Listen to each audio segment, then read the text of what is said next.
Well, here's the actual used product. I forgot to make another video showing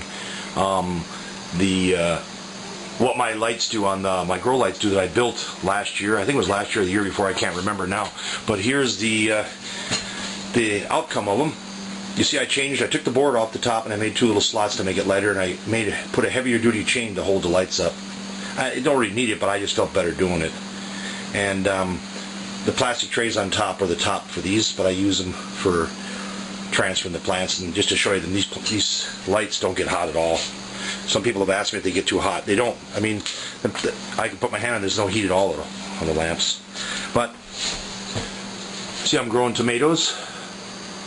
I got peppers, and then further down the line I got cauliflower and broccoli plants. And I'm slowly hardening off the cauliflower and broccoli on the end. I bring them outside a few hours a day, get them ready for the garden, because it is April 23rd, I believe, 2012.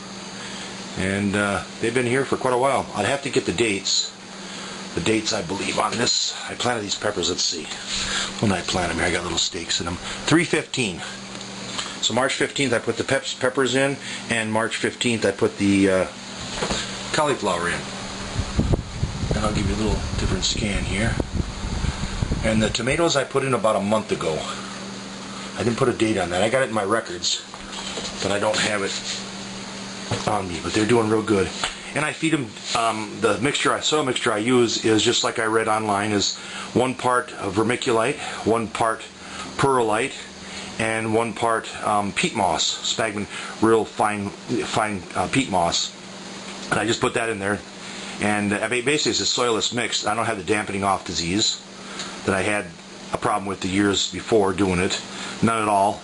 And they germinate real fast and real light. Of course, the downfall is you have to feed them on a regular basis, and you have to water them on a regular. Like I water them daily in this window, and once a week, sometimes twice a week, I'll give them fish emulsion and a little small scoop of Miracle-Gro, and that's what I've been feeding them with.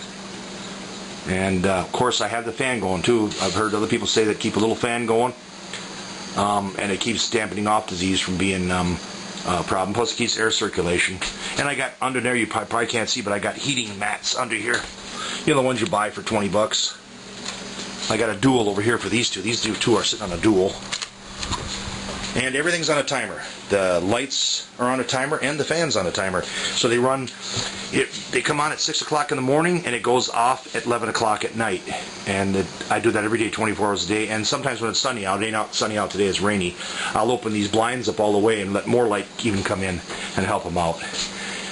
And so far, been real successful. But I've had so many requests on my grow light things to show or how good does it work for me. Well, here's a good example. And I don't take credit for the light stand. My own design I did, but I don't take credit for that because I got it from endless YouTube videos I watched, and tips on the soil and what to put in and everything else. So basically I'm just condensing everything I've read on YouTube and watched on YouTube and on the internet, and just condensed it and put it together all in one. But I took that plywood off that shows, because that was just too much overkill. And I felt that it was trapping heat. Too much heat under there, and I like it this more airy that way, and it's lighter. It's 2 boards, so I guess it really don't matter. But you can see the tomatoes are going wild there. I have to raise, see how it's sort of crooked, because this side is, I have to raise higher faster than the other ones. The other ones are going better. But that's it. You get an example. Okay, and I think I said everything. Okay, but the tomato plants are about a month old. So, that's it.